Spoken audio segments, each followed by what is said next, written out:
to recognize Palestinian state. In sport, Chelsea manager Mauricio Pochettino leaves club after one season. Now the details. I am Taiwo Baruwa.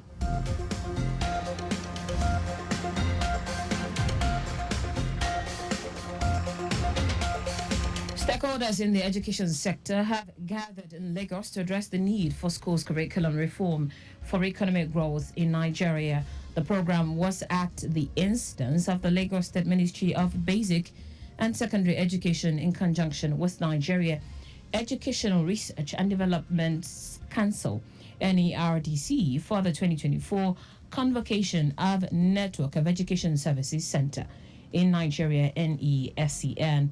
Stakeholders at the event said the program would engender curriculum reform using technology for educational learnings. Executive Secretary of the NERDC, Ismail Junaidu, said the theme for the forum, repositioning education, innovation and service centers to address trends and curriculum reform for economic growth in Nigeria, was apt, as it would create a roadmap for the development and delivery. Junaidu said the education sector must adapt to meet the 21st century skills, noting that innovation and technology must be integrated fully to foster a culture of entrepreneurship. In the Nigerian Educational Research and Development Council, we are in charge of curriculum development. The educational resource centers for the whole federation and FCT are supposed to actually use the curriculum to draw out scheme of work and other protocols that are expected there, like lesson plan, very effective supervision, select relevant instructional materials, and so on. So this is a meeting where we expect them to brainstorm and then come up with the lofty ideas that would move the curriculum contents forward. Commissioner for Basic and Secondary Education, Jamiu Ali Balogun, who is represented by the Permanent Secretary, Abayomi Abolaji, harped on the need to prioritize curriculum reform and for stakeholders to work together with government to support the sector to drive economic growth for a brighter future. So the gathering is to ensure that we have curriculum that will take Nigeria deep into the 21st century. It needs to be reviewed, it needs to be rejigged, and so on and so forth, just to meet with the 21st century requirement. And that is the essence of this gathering for these 2 days. We have moved away from the era of a chalkboard and all that. Now learning is on our fingertips, and that is why Lagos State will stop at nothing at ensuring that all our schools are equipped with modern teaching technology. Present at the event were officials from Borno, Yobe, Jigawa, Plateau, Ondo, Ekiti, Lagos State, and the Federal Capital Territory, among other representatives. Staff of Lagos Traffic Radio 96.1 FM have expressed satisfaction and gratitude to the Lagos State Governor Babajide Sanwo-Olu for donating Onje Eko food palliatives, which helps in reducing economic burden on Lagosians. Members of staff of the station made this known after the handing over of 150 food packs to staff from grade level 1 to 9, which was led by the co-chairman, Governor's monitoring team on food palliatives. The staff as well commended the state government for always prioritizing the welfare of the residents of the state.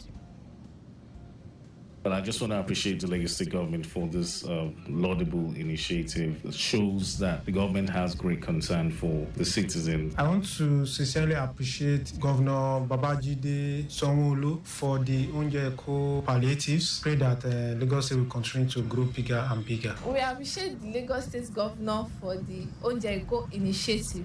May God continue to bless him and give him more wisdom to do more of this for Lagos State residents. I'm highly appreciative of the benevolence of the state governor, Babajide Sanwo-Olu. It's a one step to alleviate starvation amongst families. I really appreciate the Lagos State government for the fine gesture of distributing the food item. This is a very good example for other states to also follow.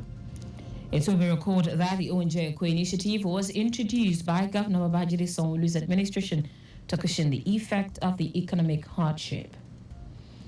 The tripartite minimum wage negotiation meeting involving the organized labor, federal and state government, and the organized private sector (OPS) has ended in deadlock following Labour's rejection of the government 54,000 naira offer. Labour leaders lamented the absence of state governors at the meeting to present their offers, as the representatives said they had no mandate. The meeting is expected to reconvene today by 4 p.m.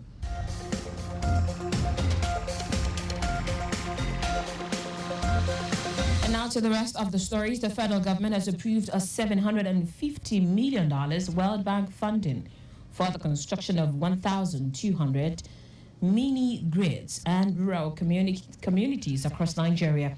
The managing director, chief executive officer of the Rural Electrification Agency, Abba Aliyu, stated this while addressing newsmen at the Alliance for Rural Electrification Energy Access Forum held in Lagos. According to Aliyu, President Bola Tinubu approved the fund for the distributed access through renewable energy scale-up projects, which aimed at providing energy access to Nigerians in rural communities. Aliyu noted that about 19 million of the 85 million Nigerians without access to energy would be provided electricity under the scheme.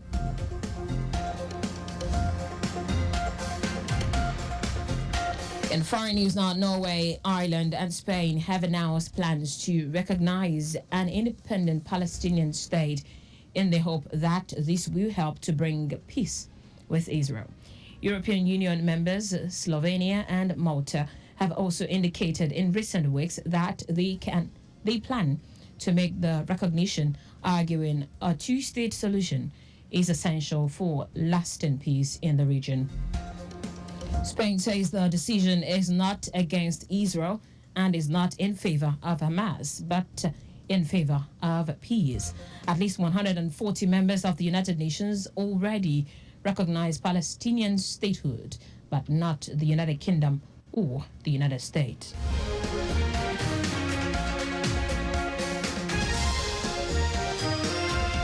In sport now, Chelsea manager Mauricio Pochettino has left the club, but mutual concerned after one season at Stamford Bridge.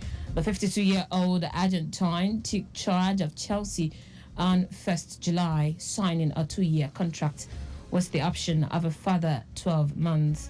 Pochettino was under pressure after an underwhelming first half of the season, but a run of 5 consecutive wins to end the season unsure. The team finished 6th in the Premier League.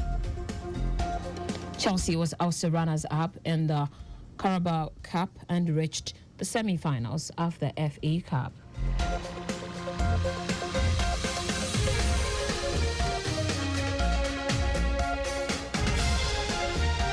Friends, family members, associates, top government functionaries converged on the Lagos House Ikeja for a night of tribute in honor of the late Deputy Chief of Staff to the Lagos State Governor, Mr. Boyega Shoyanwo. Late Mr. Shoyanwo died last week Wednesday after a brief illness. Governor Babajide Sanwo-Olu in his tribute described late Shoyanwo, who he met about 15 years ago through his brother, a dedicated, hard-working, loyal friend, brother, confidant, comrade, fighter, cherished colleague who shaped him to be a better manager and governor of Lagos State. If it is our own time, what will people say about us? We still have the opportunity to make right corrections. We still have the opportunity to make friends when we need, to heal that person, to assist that person, to make life meaningful to that person, to make things easier for that next person, and not to use our office recklessly, not to use our position, knowing fully well that one day we don't know who's next. We don't know how quickly that's going to be. It's going to be another person's turn. Boyega has taught all of us how to live well, how to live right, how to live. The state's deputy governor, Bafemi Hamzat, who urged God to grant his family fortitude to bear the irreparable loss, described the late Deputy Chief of Staff as loyal, dedicated, not given to frivolities. Earlier in his welcome address, the Chief of Staff, Taiwo, said Sonyawo was dedicated, meticulous, committed to public service and rendered it selflessly to the people of the state. The late Adigwe Sonyawo's friends and associates described him as a devoted family man, remarkable individual, kind-hearted and compassionate. Choir of the Chapel of Christ the Light, Alausa, and Shola Sax ministered in songs amid the emotional moment. The event was attended by wife of the governor, Ibijoke Sanwo-Olu, lawmakers, members of the State Executive Council, top party officials, party faithful, traditional and religious leaders, among others. Mr. Sonyawo is survived by wife, Yewande, his 2 children, Konyisola and Shubomi.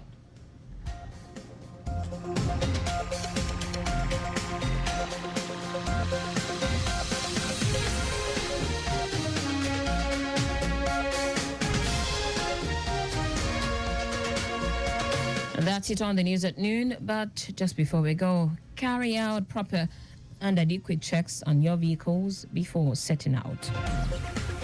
You can follow us and like all our various social media platforms: X Traffic Radio 961, Instagram Lagos Traffic Radio 961. Subscribe and watch our news and programs live on YouTube, Traffic Radio 961. You can also visit our website at trafficradio961.ng. Did you know that's the Sanwo-Olu administration established abattoir in Okoba in collaboration with private sector? You can get more details on the Lagos State Government website. To end the news, here are the highlights of the major stories.